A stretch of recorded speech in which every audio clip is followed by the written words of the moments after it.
And so what happens, what's the business case for this investment?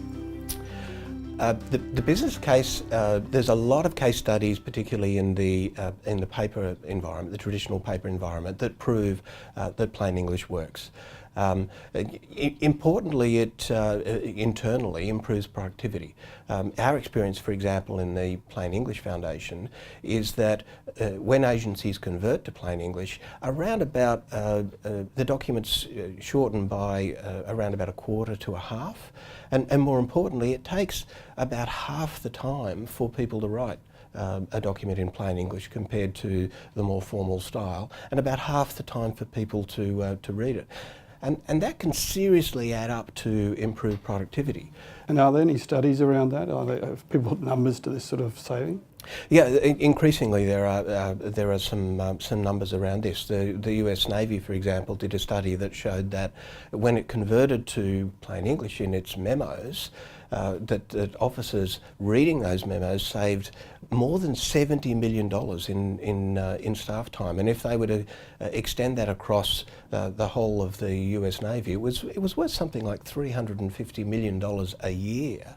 But if in an organisation, if you think about it, a lot of people would spend maybe a third, sometimes even a half of their time reading, writing, processing, being involved with documents. And imagine if you reduce that time by half to produce the same amount. That really, based on salary, starts to add up to be a significant saving. Yeah, I think the Navy study suggested somewhere between $7,500 to $15,000 per head, per person. So if you just did the simple maths, take an agency of 150 people, it adds up. Take a big agency of 30,000, really adds up. And of course that's a saving every year.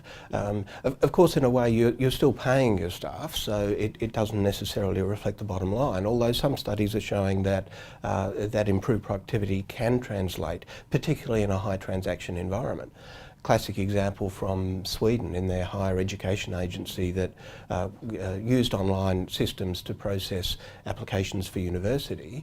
They found that by converting all of their communications to plain language, they saved about 1.7 million kroner of their 8 million kroner call centre budget, which they were able to reallocate to other things. And save the citizens a lot of pain too, I assume. Well, that's the other thing. Of course, we talk about the cost savings and the improved productivity, but fundamentally, what that flows from is improving the service that people receive, and that also means, of course, that agencies get a better reputation with citizens. Right. And thinking about the internal piece, documents are used in government as the basic decision-making tool. What are the benefits around decision-making for plain English? Yeah, I think this is the under-recognised area of the benefit of plain English. It's a bit harder to measure. But if you think about it, government decision-making is driven by documents. When decisions are made, they're usually made with some exchange of a piece of text at some level. And when you convert to plain English, it forces people. One director put it quite clearly to me one time when he said, this plain English program has forced us all to think much more clearly. Because it's much easier when you're using this formal text in a more complicated style to hide some things that hadn't been fully thought through. And when you convert to plain English, fundamentally, that means that documents become clearer, recommendations become clearer, and decisions become more effective. And better decisions ultimately means better government.